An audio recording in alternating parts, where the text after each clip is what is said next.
চোখে রোদ লাগায় ধর্মর করে উঠে নড়ে চড়ে বসল হরি। তারপর অবাক হয়ে দেখল বিছানাটা খালি। গোপালের চিহ্নও নেই, তবে বালিশে রক্তের দাগ লেগে আছে। টেবিলের ওপর পটল দাসের দুটো ওষুধের শিশি পাশাপাশি ভাই বোনের মতো দাঁড়িয়ে। তাড়াতাড়ি উঠে বাথরুমটা দেখল হরি, নেই।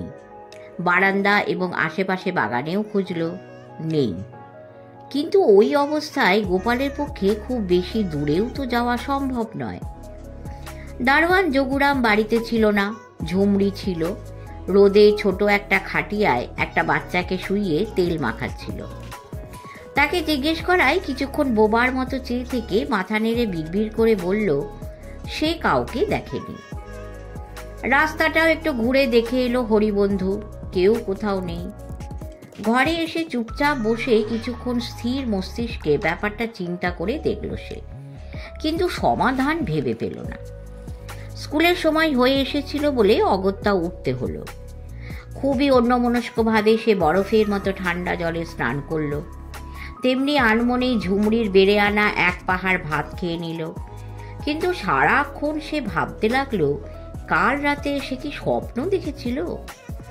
যদি স্বপ্ন না হয়ে থাকে তবে গোপালকে কারা এবং কেন মারল? পাগলা সাহেব বলে একজন কেউ এখানে আছে, যার কথা গোবিন্দদা তাকে বলেছে। গোপালও বলেছে, তবে তার আবার কবর কি করে থাকবে? আর সেই কবর খুঁজছেই বা কারা? পটল দাস লোকটা আসলে কে? ভাবতে ভাবতে পোশাক পরে বই খাতা নিয়ে সে সাহেব পাড়ার নির্জন রাস্তা দিয়ে স্কুলের দিকে হাঁটতে লাগলো। পাশের বাড়ির দিকে অনিবার্যভাবেই তার চোখ চলে গেল। কাল রাতের ঘটনাস্থল। দিনের বেলা ভালো করে দেখল হরি। একসময় বিশাল ফুলের বাগান ছিল, পাথরের ফোয়ারা ছিল, পরী ছিল। এখন বাগান জঙ্গলে ছেয়ে গেছে। পরীর দুটো ডাঙায় ভাঙা, ফোয়ারা কাত হয়ে মাটিতে পড়ে আছে। বাড়িটাও বিশাল, কিন্তু নোনা ধরে শ্যাওলা পড়ে অসত্য গাছ গজিয়ে বাড়িটার 12টা বেজে যাচ্ছে। ফটকের সামনে দাঁড়িয়ে দৃশ্যটা দেখল হরি। দেখতে দেখতে হঠাৎ ফটকের গায়ে শ্বেত পাথরে খোদাই করা নামের ফলকটা চোখে পড়ল তার। সাদার উপর কালো অক্ষরে লেখা কুসুম কুঞ্জ। হরি একটু শিউরে উঠল। গোপাল তাকে কুসুম কুঞ্জের কথা বলেছিল বটে। সে আর দাঁড়ালো না, তাড়াতাড়ি স্কুলের দিকে হাঁটা দিল। গায়ে কাঁটা দিচ্ছে। স্কুলে এসে দেখলো গোপালের জায়গাটা ফাঁকা। ফাঁকাই থাকার কথা, তবু মনটা খারাপ হয়ে গেল। ছেলেটা যে কোথায় গায়েব হলো কে জানে। যারা রাতে গোপালকে মেরেছিল তারাই গুম করে নিয়ে যায়নি তো? আজ ক্লাসে রাজর্ষি বা 3 মাস্কেটিয়ার্সকে দেখতে পাওয়া গেল না। তাতে একটু স্বস্তিই বোধ করল হরি। ফার্স্ট পিরিয়ড শুরু হওয়ার মুখে শেষে বেঞ্চের একটা ছেলে হঠাৎ এসে তার হাতে একটা ভাঁজ করা কাগজ ধরিয়ে দিয়ে গেল। হরি কাগজটার ভাঁজ খুলে দেখল, তাতে লেখা, তুমি যে কাল রাতে আমার প্রাণ বাঁচিয়েছ সে কথা আমি ভুলব না। আমি এখন ভালো আছি, তবে কয়েকদিন স্কুলে যাওয়া হবে না। সকালে যখন ঘুম ভাঙলো তখন তুমি ঘুমোচ্ছিলে, আমি তোমাকে ডাকিনি। পাছে আমাকে নিয়ে তুমি ঝামেলায় পড়ো, তাই ভয়ে চলে এসেছি। চিন্তা করো না, একটা ইটের ঘায়ে কাবু হওয়ার ছেলে গোপাল নয়। দেখা হলে সব বলবো। একটা কথা বলে রাখি, কুসুম কুঞ্জের ভিতরে ভুলেও যেও না, তোমার ভালোর জন্যই বলছি। চিঠিটা ভাঁজ করে অঙ্ক বইয়ের মধ্যে রেখে একটা নিশ্চিন্তে শ্বাস ফেলল হরি। গোপালের জন্য তবে চিন্তার তেমন কিছু নেই। আজও ক্লাসে কেউ তাকে বিন্দুমাত্র বিরক্ত করছিল না, কিন্তু সারাক্ষণই হরি খুব অস্বস্তির সঙ্গে টের পাচ্ছিল অলক্ষ্যে কে যেন তার দিকে বিষ দৃষ্টিতে চেয়ে আছে। বারবার ঘাড় ঘুরিয়ে সে সকলের চোখের দিকে চেয়ে দেখছিল, কিন্তু কে যে অমনভাবে তার দিকে তাকাচ্ছে তা কিছুতেই বুঝতে পারছিল না। কিন্তু তাকানোটা এমনই মারাত্মক যে আঙুলের স্পর্শের মতো টের পাচ্ছিল সে। ভালোই মন্দই ক্লাসগুলো কেটে গেল। স্কুল থেকে বেরিয়ে বাঁয়ে মোড় নিতে মস্ত শিমুল গাছটার আড়াল থেকে একটা ছেলে বেরিয়ে এসে বলল, আমি টুবলু, গোপাল আমার বন্ধু। ছেলেটাকে হরিও চিনল। গোপালের চিঠিটা ওই এনে দিয়েছে তাকে। রোগা ফর্সা চেহারা, দেখলে মনে হয় নিতান্তই নিরীহ। হরি উদ্গ্রীব হয়ে জিজ্ঞেস করল, এই গোপাল এখন কেমন আছে? টুবলু ঠোঁট উল্টে এক তাচ্ছিল্যের ভাব দেখিয়ে বলল, এই গোপাল কত মার খেয়েছে, ওর কিচ্ছু হয় না, ওতে 2 দিনেই ঠিক হয়ে যাবে। তুমি কি ওর বাড়ির কাছেই থাকো? হ্যাঁ, আমাদের পাশাপাশি বাড়ি। শোনো, আমি কিন্তু গোপালের মতো সাহসী নই। গোপাল আমাকে বলেছে যেন তোমাকে বাড়ি পৌঁছে দিই, কিন্তু আগেই বলে রাখছি, বিপদ টিপদ হলেই আমি পালাবো। হরি মৃদু হেসে বলল, আমাকে পৌঁছে দেওয়ার কোনো দরকার নেই তোমার। বিপদ কিছু হবে না, আর হলেও আমি অত ভয় পাই না। তুমি বাড়ি যাও। পাগল, গোপাল তাহলে কি আমাকে আস্ত রাখবে? তোমাকে বাড়ি অবধি এগিয়ে দিয়ে তবে আমার ছুটি। হরি বুঝল গোপালের আদেশ এ ছেলেটার কাছে গুরুর আদেশের মতো। সেই আদেশ পালন না করে ওর উপায় নেই। হরি হেসে বলল, চলো তাহলে, গল্প করতে করতেই যাই। দুজনে গল্প করতে করতে হাঁটতে লাগলো। বেশিরভাগই স্কুলের কথা, ছেলেদের কথা, নিজেদের কথা। তেঁতুলতলার কালীবাড়ি ছাড়িয়ে বাঁ দিকে সাহেবপাড়ার মোড়ের কাজ বরাবর ইউক্যালিপটাস আর শাল গাছে ভরা এক টুকরো জমি আছে। শীতের অপরাহ্নে সেখানে গাঢ় ছায়া জমে আছে। সেই জমিটার পাশ দিয়ে যখন দুজনে যাচ্ছে, তখন আচমকা 7-8টা ছেলে গাছের আড়াল থেকে বেরিয়ে তাদের ঘিরে ফেলল চোখের পলকে। আর তারা কিছু বুঝে উঠবার আগেই টানতে টানতে জঙ্গলটার মধ্যে নিয়ে গেল। হরি দেখল এদের মধ্যে রাজশ্রী আর 3 মাস্কেটিয়ার্স তো আছেই, আরও গোটা কত বেশ বেশি বয়সের কেঁদো কেঁদো চেহারার অচেনা ছেলেও রয়েছে। প্রত্যেকের হাতেই রড বা লাঠি। রাজশ্রীর হাতে ঝকঝক করছে একটা ড্যাগার। রাজশ্রী হাত বাড়িয়ে বলল, গোপালের চিঠিটা দেখি। হরি এত ভ্যাবাচাকা খেয়ে গিয়েছিল যে জবাব দিতে ভুলে গেল। রাজশ্রী চড়াত করে তার গালে একটা চড় কষিয়ে বলল, কাল তো খুব তেজ দেখিয়ে গিয়েছিলে, ভেবেছিলে আমরা ভেরুয়া। এখন তো আর গোপাল নেই যে সাহস দেখাবে। চিঠিটা ভালোই ভালোই বের করে দাও। হরি অঙ্ক বই খুলে চিঠিটা বিনা বাক্য ব্যয়ে বের করে দিল। রাজশ্রী চিঠিটা পড়ে অন্য একটা ছেলের হাতে দিয়ে হরির দিকে চেয়ে বলল, তোমার সঙ্গে গোপালের কি কি কথা হয়েছে? হরি অবাক হয়ে চেয়ে বলল, রোজ তোমরা গোপালের কথা জানতে চাও কেন? তার সঙ্গে তো আমার সবে একটু ভাব হয়েছে, এখনো তাকে আমি ভালো করে চিনিও তো না। রাজশ্রী তার দিকে স্থির চোখে চেয়ে বলল, গোপালকে আমরা চিনি। বিশেষ কারণ না থাকলে সে সহজে কারোর সঙ্গে ভাব করে না। তোমার সঙ্গে যখন ভাব করেছে তখন কারণও একটা নিশ্চয়ই আছে। আমরা সেই কারণটা জানতে চাই। হরি অসহায়ভাবে মাথা নেড়ে বলল, আমিও কারণটা জানি না। আর কাল রাতে তোমরা যখন কুসুমপুঞ্জকে মেরেছিলে তখনও অজ্ঞান হয়ে যায়। অজ্ঞান অবস্থায় কথা বলবে কি করে? এই কথায় সকলেই স্থির হয়ে গেল। রাজশ্রী গলায় একটা বাঘের মতো গর্জন ছেড়ে বলল, কাল রাতে ওকে আমরা মেরেছি এ কথা তোকে কে বলল? তোমরা ছাড়া আর কে মারবে?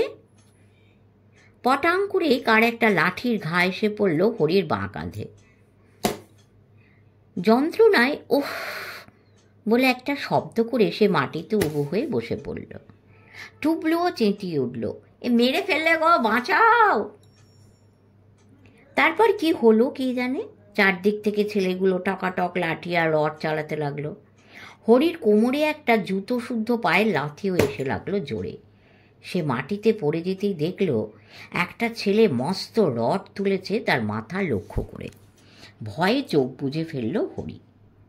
আর চোখ বুজেই শুনতে পেল কোথা থেকে যেন একটা দ্রুতগামী তেজি ঘোড়া দৌড়ে আসছে।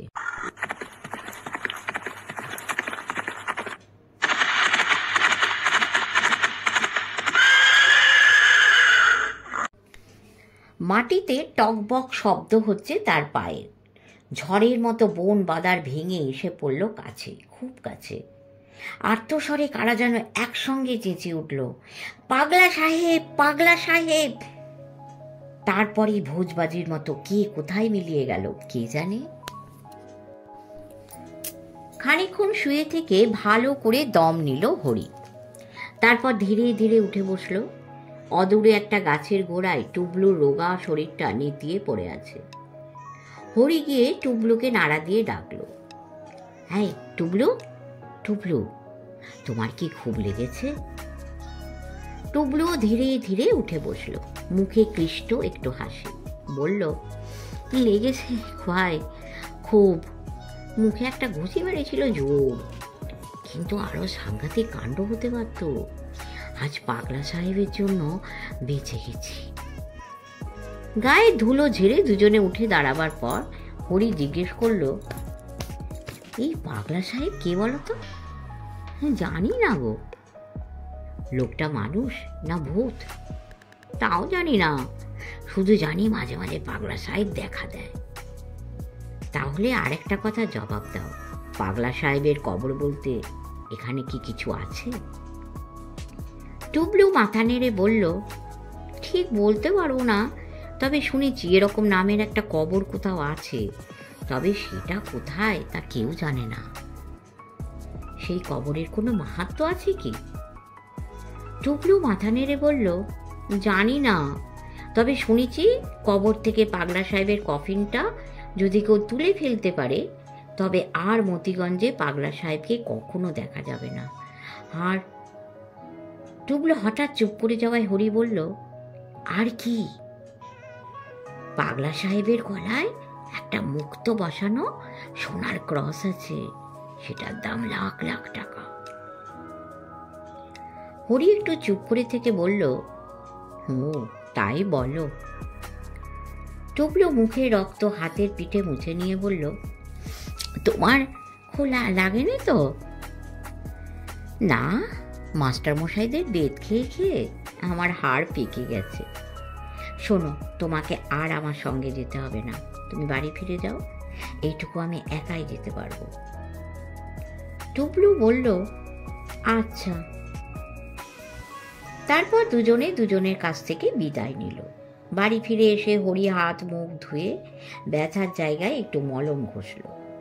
বাঁ কাঁধটা ফুলে শক্ত হয়ে উঠেছে, কোমরটাও টনটন করছে, কিন্তু প্রবল মানসিক উত্তেজনায় সে শরীরের ব্যথা তেমন টের পাচ্ছিল না।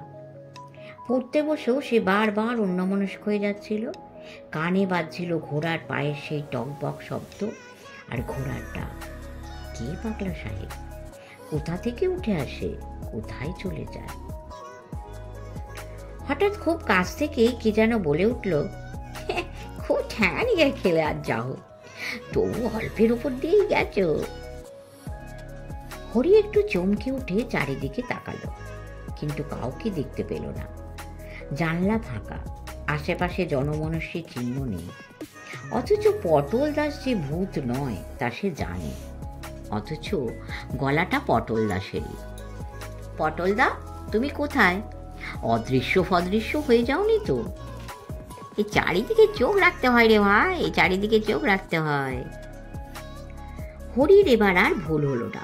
পটলের গলার স্বর শোনা যাচ্ছে ঘরের ভিতরে, তবে ছাদের কাছ থেকে। দেওয়ালে যে বিশাল অয়েল পেন্টিংটা ছিল সেটা আধখানা সরানো, তার পেছনে একটা চৌকো ফোকর। পটল দাস সেই ফোকর দিয়ে মুখ বের করে খুব হাসছে। ছবির পিছনে যে একটা ফোকর থাকতে পারে সে ধারণাও হরির ছিল না। সে ডিটেকটিভ বইটই বিশেষ পড়েনি যেসব কল্পনা করবে, তাই সে খুবই অবাক হয়ে গেল। বলল, তুমি ওখানে উঠলে কি করে? পটল দাস বুড়ো মানুষ, কিন্তু ওই উপর থেকে অনায়াসে বিড়ালের মতো একটা লাফ মেরে মেঝেই নেমে এলো। আশ্চর্যের বিষয়, তেমন কোনো শব্দও হলো না। নেমে ঘরের কোণ থেকে একটা ঝুল ঝাড়ুনি নিয়ে ছবিটা আবার যথাস্থানে ঠেলে ফোকরটা ঢেকে দিল। তারপর হরির দিকে চেয়ে বলল, এসব পুরনো আমলের বাড়িতে কত সুড়ঙ্গ, পাতাল ঘর আর গুপ্তকুটুরি যা আছে তার হিসেব নেই। তাইও পটল দাস, লোকে যা আমাকে আদর করে ইঁদুর বলে ডাকতো সেটা তো আর এমনি নয়, সব গর্ত, সব ফোঁকরের খবর রাখি। ওই ফোঁকর দিয়ে কতবার এই বাড়িতে ঢুকেছি। ঢুকে কি করো? পটল দাস একটা দীর্ঘশ্বাস ছেড়ে মাথা নেড়ে বলল, কিছু না রে ভাই, চুরি টুরি আমি ছেড়ে দিয়েছি, শুধু অভ্যাসটা বজায় রাখা, একটু ব্যায়ামও হয়। ওই অত ওপর থেকে লাফ দিয়ে নামলে তোমার ব্যথা লাগলো না?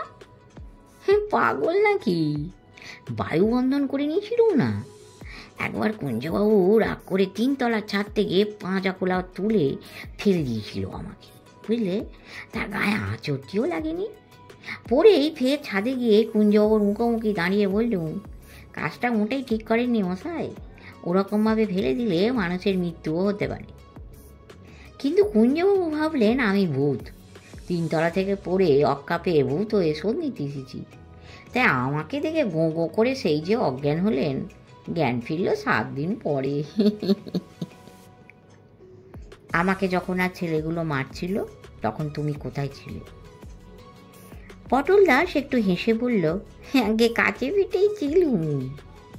আজকাল সব পুরোনো দিনের কথা খুব মনে পড়ে কি না? ওই যে কুঞ্জবাবুর কথা বললুম, আজ সেই তেনাদেরই 3 তলার ছাদে বসে বসে পুরোনো কথা ভাবছিল। কুঞ্জবাবু কবে মরে গেছেন, বাড়িটা চামচিকে আর বাদুরের বাসা, ছাদে ঘুরে ঘুরে পুরনো কথা ভেবে মনটা খারাপ লাগছিল। তাহলে সবই দেখেছ? দেখলুম তো, তবে অল্পের ওপর দিয়ে গেছে। হরি এবার নড়ে চড়ে বসে বলল, অল্পের ওপর দিয়ে কেন গেল বলো তো? ছেলেগুলো আমাকে আর টুবলুকে ছেড়ে হঠাৎ পালিয়ে গেল কেন? ঘোড়ায় চড়ে কে এসেছিল তখন? পটল দাসের মুখখানা কেমন যেন তোম্বা হয়ে গেল, মাথা নেড়ে বলল, ঘোড়া না, সেরকম তো কিছু দেখিনি। চেপে যাচ্ছ পটলদা, তুমি সব জানো। এই কি দেখবো বলেছি না, চোখে ছানি, প্যালারাম কাটিয়ে দেবে বলেছে, তারপর নাকি আবার সব দেখতে পাবো আগের মতো। তাহলে আমার মার খাওয়াটা দেখলে কি করে? পটল দাস বিরক্ত হয়ে বলল, এই তোমার সঙ্গে কথা বলাটাই বাবু বড় ভজকট ব্যাপার। ডাক্তারের ছেলে হয়ে যে কেন উকিলের মতো জেরা করো কে জানে। হরি হেসে ফেলল, বলল, পাগলা সাহেবের কথাটা তাহলে স্বীকার করবে না? পটল দাস তাড়াতাড়ি ডান কানে একটা আঙুল ভরে নাড়া দিতে দিতে বলল, ওই দেখো গো, সেই শ্যামা পোকাটা, উড়ি বাবা, ফের কুটকুট করে কামড়াতে লেগেছে, উড়ি বাবা। তা ওরা তোমাকে ধরেছিল কেন বলো তো? কি যায় ওরা? সেইটাই তো বুঝতে পারছি না। দুদিনই ওরা আমাকে ধরলো গোপালের খবর জানবার জন্য। গোপাল আমাকে কি বলেছে না বলেছে এইসব, কিন্তু আমাকে কেন ধরে বলো তো? গোপালের খবর তো গোপালের কাছ থেকেই নিতে পারে, আমি গোপালের কি জানি? পটল দাস বিজ্ঞের মতো মাথা নেড়ে বলল, সেইটাই তো কথা। তবে কিনা তোমার কপালে আরও কষ্ট আছে। হরি চোখ বড় বড় করে বলল, কেন পটলদা, আমি কি করেছি? তেমন কিছু করনি বটে, কিন্তু এই বাড়িতে যে এসে জুটেছ এইটি অনেকে ভালো চোখে দেখছে না। এই বাড়ির উপরে অনেকের নজর আছে। তার উপর গোপাল হঠাৎ আলটপকা তোমার সঙ্গে বন্ধুত্বই বা পাতিয়ে ফেললো কেন, সেটাও তো ভাববার কথা। হরি অবাক গলায় বলল, এ বাড়িতে আছে বলেই বা কি দোষ হয়েছে? গোপাল আমার বন্ধু বলেই বা কি অন্যায়টা হলো? আমি তো কিছু বুঝতে পারছি না। পটল দাস খুব বিজ্ঞের মতো হেসে বলল, এই মতিগঞ্জে 60-70টা বছর কাটিয়ে মাথার চুল পাকিয়ে ফেললুম, তবু আমি এখনো কত কথা বুঝতে পারি না, আর তুমি 3 দিনের ছোকরা সব বুঝে ফেলবে। মতিগঞ্জ জায়গাটা অত সোজা নয় রে বাপু, এখানে খুব হেসে বসে থাকতে হয়। এমনিতে বাইরে থেকে দেখে মনে হবে বুঝি বেশ নিরিবিলি, নির্ঝঞ্ঝাট, ঠান্ডা, সুন্দর একখানা শহর। কিন্তু যত এখানে থাকবে তত বুঝবে এখানে চারিদিকে খুব শক্ত শক্ত আঁক। আঁক? সে আবার কি? আঁক মানে বোঝো না? আঁক মানে অঙ্ক আর কি। আঁক যেমন শক্ত, এখানে প্রতিটা ব্যাপারই তেমনি শক্ত, চট করে সব বোঝা যায় না। কেন যে কি হয় তা খুব ভেবে চিনতে বার করতে হবে। তোমার ব্যাপারটা নিয়েও ভেবে ভেবে একটা কিছু বের করে ফেলবো কোন। তবু দুকিরামবাবু এ বাড়িটা কিনে ভালো কাজ করেননি। কেন? এ বাড়ি কিনে খারাপ কি হয়েছে বলুন না, এ বাড়িটার উপর অনেকে নজর আছে। দুকিরামবাবু বাড়িটা কেনার আগে তো বাড়িটা এমনিই পড়েছিল, তখন নজর ছিল না। পটল দাস মাথা চুলকে বলল, না তখন ছিল না, এই হালে নজরটা খুব পড়েছে, আর তারা লোক সুবিধের বলেও আমার মনে হচ্ছে না। তুমি আমাকে ভয় দেখাতে চাইছো না তো পটলদা? আরে না রে বাবু না, তোমাকে ভয় দেখানো ছাড়া কি আমার কাজ নেই? লোকগুলো মতিগঞ্জে নয়, বাইরের লোক। তারা এখানে ইতি উতি কি যেন খুঁজে বেড়াচ্ছে। ওই কুসুমগঞ্জ, কুঞ্জ আর এই গ্রিন ভ্যালি, এই দুখানা বাড়ির ওপরেই নজর। তারা কি খুঁজছে পটলদা? পাগলা সাহেবের কবর নয় তো? হ্যাঁ, রাম রাম রাম রাম রাম, কি যে সব বলো না, ওসব মুখে উচ্চারণ করতে নেই। আমি জানি পটলদা, পাগলা সাহেবের গলায় একটা দামি ক্রস আছে, আর পাগলা সাহেবকে কবর থেকে তুলতে পারলেই তাকে আর মতিগঞ্জে দেখা যাবে না। পটল দাস জুল জুল করে কিছুক্ষণ হরির মুখের দিকে চেয়ে থেকে বলল, এই টুবলু ছোঁড়াটা দেখি মা পাজি, তুমি বাইরের লোক, খামোকা তোমাকে অত কথা বলে দিয়ে বিপদে ফেলা হলো? না জেনেই তো ভালো ছিলে। হরি কাকুতি মিনতি করতে লাগলো। খানিকটা যখন জেনেই ফেলেছি পটলদা, তখন পুরোটাই আমাকে জানিয়ে দাও। পাগলা সাহেবের কবর কোথায় তা কি তুমি জানো? বলো বলো না। পটল দাস একটা দীর্ঘশ্বাস ছেড়ে বলল, না রে ভাই, কেউ জানে না।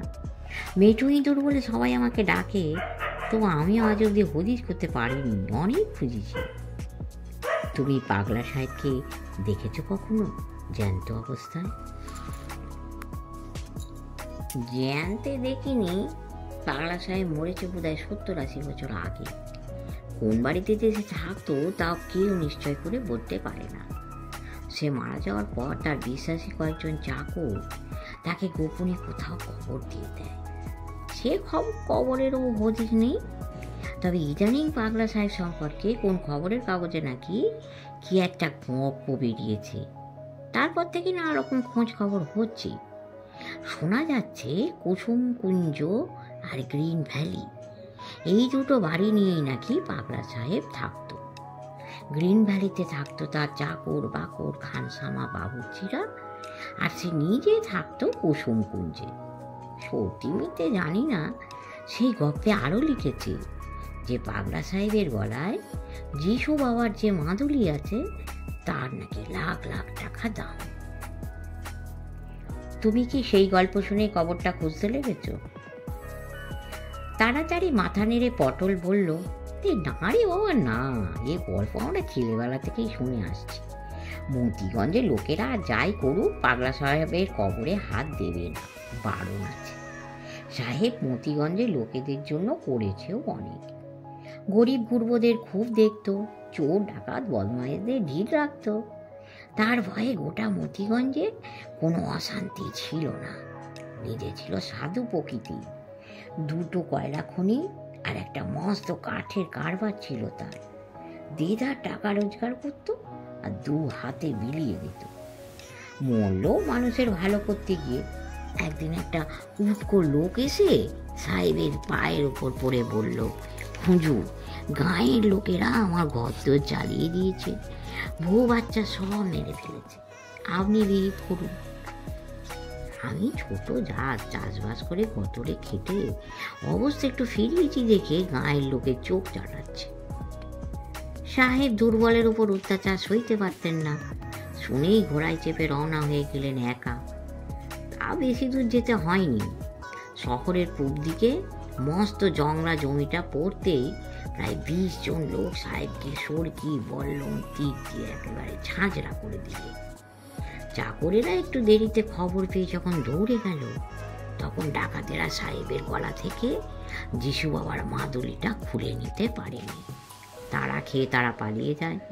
চাকরেরা সাহেবকে নিয়ে এসে গোপনে কবর দিয়ে দেয়।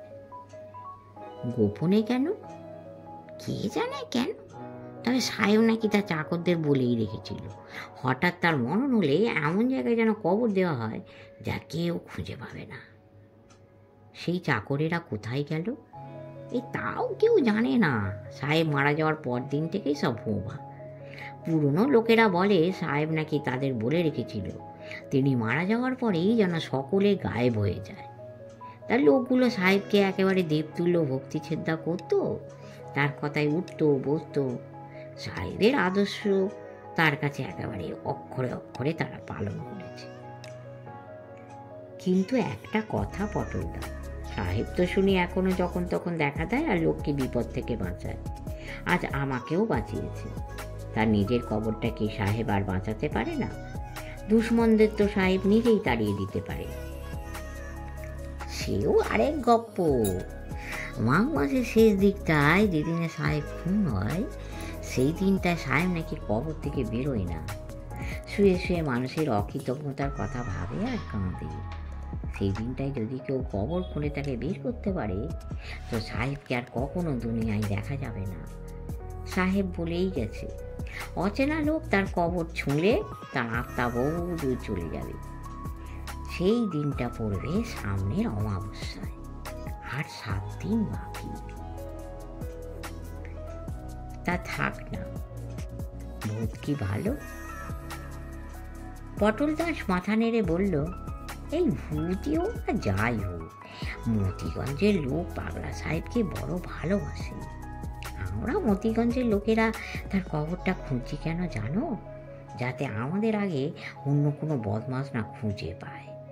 আমরা খুঁজে পেলে সেই কবরের চারধারে শক্ত পাহারা বসাবো। কি করে খুঁজে পাবে? কোনো চিহ্ন আছে? আছে, তবে সেসব আর জানতে চেয়েও না, বিপদে পড়বে। এসব কথা বিশ্বাস করবে কি না তা নিয়ে একটু দ্বিধায় পড়ল হরি। কি একটা বলতে যাচ্ছিল, হঠাৎ পটল দাস ক্রুদ্ধ একটা চাপা গর্জন করে জানলার দিকে ছুটে গেল। চমকে উঠে হরি বলল, কি হলো পটলদা? পটল জানলার ওপর ঝুঁকে বাইরে কি একটা দেখতে লাগলো। জবাব দিল না। তারপর মুখটা ফিরিয়ে চাপা গলায় বলল, তুমি একটা নষ্ট চন্দ্র। তার মানে? তখন থেকে নানা কথায় ভুলিয়ে আমার পেট থেকে কথা বের করছো, আর আমারও বুড়ো বয়সে এখন বক বকানিতে পেয়েছি। এই হুড বলতে যার তার সঙ্গে বক বক করতে লাগি। তাতে কি হয়েছে? হবে আবার কি? কোন নচ্চার যেন জানলায় দাঁড়িয়ে আড়ি পেতে আমাদের কথা শুনছিল। হরি একটু সিঁটিয়ে গেল। পটল দাস মাথা নেড়ে বলল, এই গতিক সুবিধে নয় রে বাপু।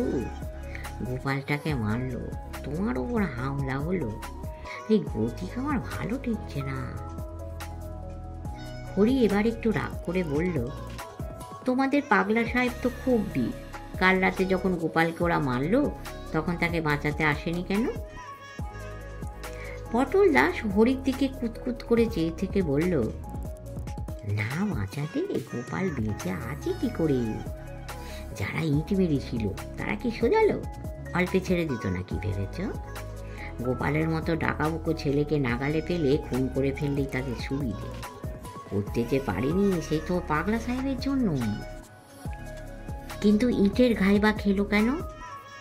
অত আমি জানি না বাবু, তবে যিশু বাবার যেমন অনেক ক্ষমতা তেমনি শয়তানেরও অনেক ক্ষমতা। এই ধরো না, মতিগঞ্জে দারোগা সাহেবের ক্ষমতা তো কিছু কম নয়, কিন্তু তো ওই পটল দাসের মতো লোকও এখনো বেঁচে ভর্তি করে কমে খাচ্ছে। ক্ষমতা পটল দাসেরও কি কিছু কম আছে? তা বটে, এও তাই। মতিগঞ্জের লোকেদেরও ঘরে চুরি হয়, তারা হোঁচট খায়, অপঘাত হয়, মারদাঙ্গা গুন্ডামি সন্ডামি মেলা আছে।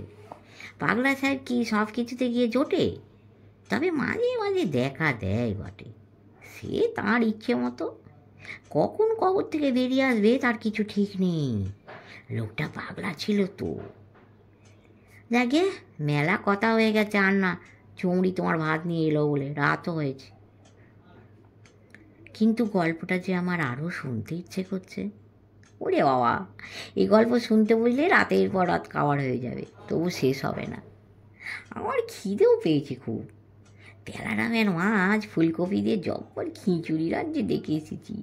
এই জুড়িয়ে গেলে খিচুড়িতে আর গোপরে কোনো তফাৎ নেই, বুঝলে না?